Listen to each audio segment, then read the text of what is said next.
आज Doubtnut app download करें। Doubtnut पर अपने सभी गणित, रसायन विज्ञान, भौतिक विज्ञान और जीव विज्ञान के डाउट्स का करो सफाया। बस प्रश्न की फोटो खींचो, एक ही प्रश्न को क्रॉप करो और तुरंत वीडियो सोल्यूशन पाओ। अभी डाउनलोड करें। हेलो दोस्तों, हमारे पास एक प्रश्न है।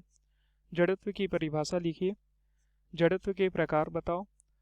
प्रत्येक के लिए दो दो उदाहरण भी दो। तो आइए हम देखते हैं जड़त्व की परिभाषा होती क्या है। तो किसी वस्तु का वह गुण जिसके कारण वह अपनी विरामावस्था या गत्यावस्था में स्वतः ही परिवर्तन करने में असमर्थ होते हैं, उसका जड़त्व कहलाता है। आइए इस परिभाषा को हम जड़त्व के प्रकार के माध्यम के द्वारा समझते हैं। जड़त्व मुख्यतः तीन प्रकार के होते हैं। पहला विराम का जड़त्व, दूसरा गति का जड़त्व और तीसरा दिशा का जड़त्व। आइए हम देखते हैं विराम का जड़त्व, गति का जड़त्व और दिशा का जड़त्व होता क्या है। विराम का जड़त्व किसी वस्तु का वह गुण जिसके कारण वह अपनी विरामावस्था या गत्यावस्था में स्वतः ही परिवर्तन करने में असमर्थ होती है, विराम का जड़त्व कहलाता है। कहने का तात्पर्य यही है कि अगर कोई वस्तु विराम की अवस्था में है तो उस पर किसी भी प्रकार का परिवर्तन तब तक नहीं आएगा जब तक उसमें किसी भी प्रकार का कोई बाहरी बल नहीं लगाया जाए।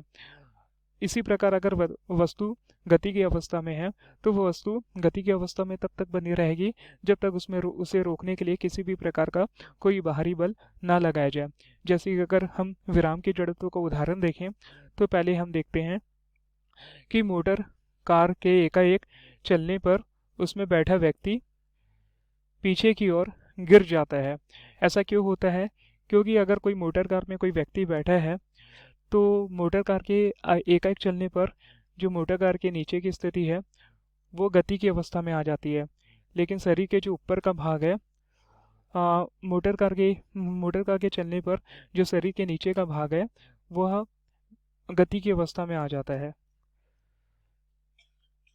लेकिन जड़त्व के कारण शरीर के ऊपर का जो भाग है वो विराम की अवस्था में ही बना रहता है, इसलिए मोटर कार के एकाएक चलने पर उसमें बैठा व्यक्ति पीछे की ओर गिर जाता है। इसी प्रकार जब हम देखते हैं पेड़ को हिलाने पर उसमें लगे फल नीचे की ओर गिर जाते हैं। इसका मुख्य कारण यह है, जैसे कि अगर हम उदाहरण के द्वारा एक चित्र के द्वारा समझे, मान लीजिए यह कोई पेड़ है जिसकी यह कोई शाखा है। तो जब हम पेड़ को हिलाते हैं तो पहले पेड़ विराम की स्थिति में होते हैं। तो विराम की स्थिति में होने के कारण जब हम पेड़ को हिलाते हैं तो उसकी शाखा में बाद में गति की अवस्था प्राप्त होती है।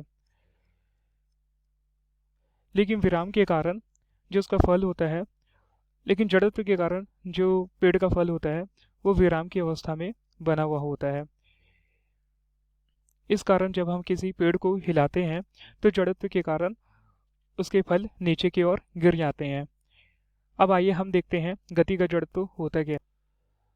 तो गति का जड़त्व किसी वस्तु का वह गुण जिसके कारण वह वस्तु बाहरी बल के अनुपस्थिति में अपनी गति की अवस्था को रोकने के लिए असमर्थ होती है, गति का जड़त्व कहलाती है।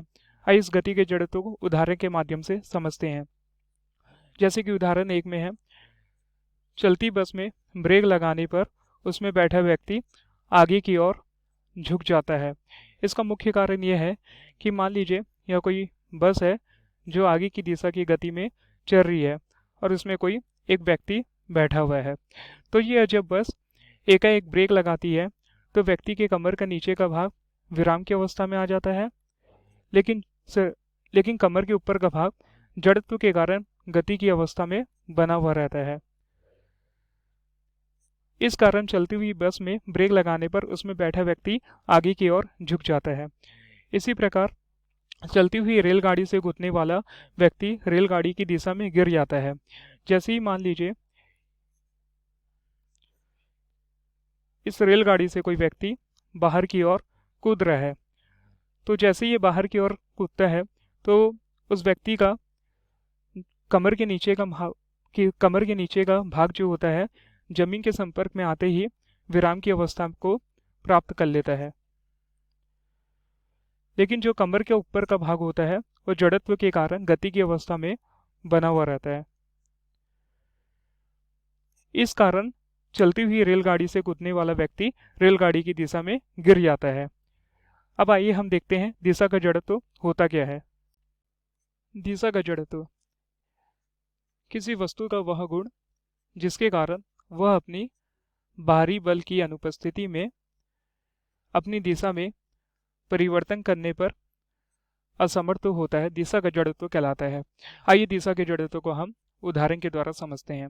पहला उदाहरण दिया गया है, जब पहिया घूमता है तो उसमें चिपके हुए धूल के कण स्पर्श रेखा की दिशा में बाहर की ओर दूर चले जाते हैं। ऐसा इसलिए होता है, मान लीजिए ये कोई पहिया है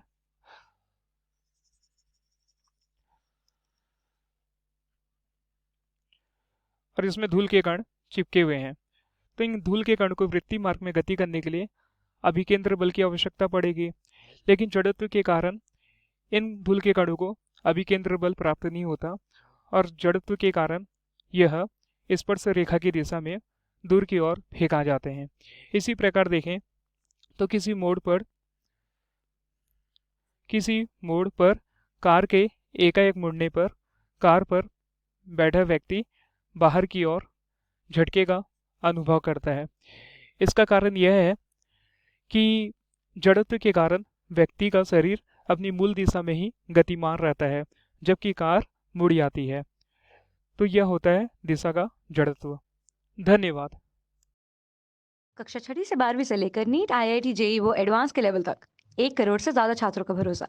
आज ही डाउनलोड करें डाउटनेट ऐप या व्हाट्सएप करें अपने सारे डाउट्स 8400 400 400 पर।